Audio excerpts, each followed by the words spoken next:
After 2 films, we still do not know who the engineers are or what do they want, so we are left to speculate. This of course is just my theory, but it seems like that the black goo is actually not a weapon at all, but the engineers are a race obsessed with creating new life and new life forms, traveling to different planets and seeding it using the black substance. This type of character of course has existed in many other films and popular media like computer games. For example, if anyone's played StarCraft, I'm sure you're familiar with the Ancient One, a race obsessed with traveling around creating new life to try and perfect the perfect life form. Because if you look at their ships and the way they're dressed, they do not seem like the militaristic type at all. They do not have guns or lasers on their ships, no weapons. In fact, the way they dress seems more like explorers or even pilgrims, which would actually fit pretty well with the religious theme of these movies. In a way, David is very similar to the engineers, I think, in his desire to create new life forms.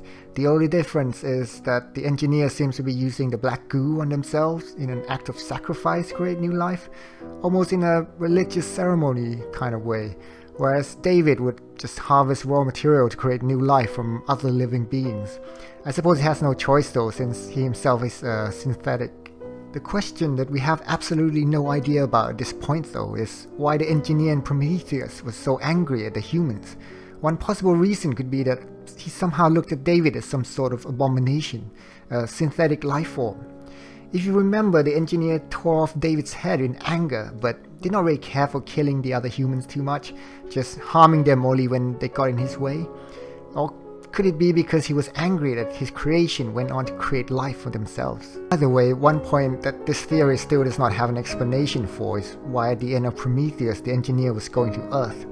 It was just the crew's assumption and they could be wrong, but if true, why would he go there? If the engineer created life with the black goo or the black substance, then why would he be so angry that he would want to go back and dump the black substance all over his own creation?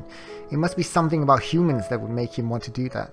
Perhaps the act of humans creating new life is an abomination to him, or perhaps he realizes that humans are dangerous because their DNA are perfect for creating the xenomorph.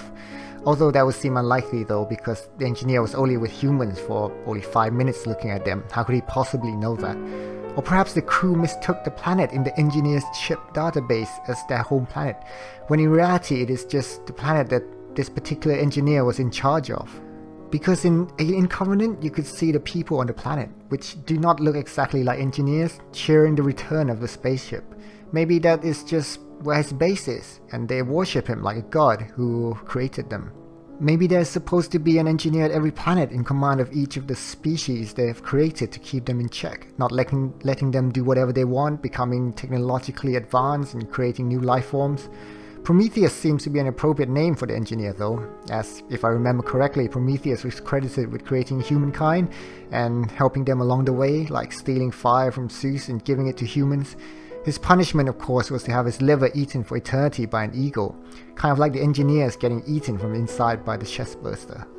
Anyways, this is just my theory. I'm sure most of you have better theories than mine. Of course I would like to hear them, but for now I have to go and contemplate more crazy theories.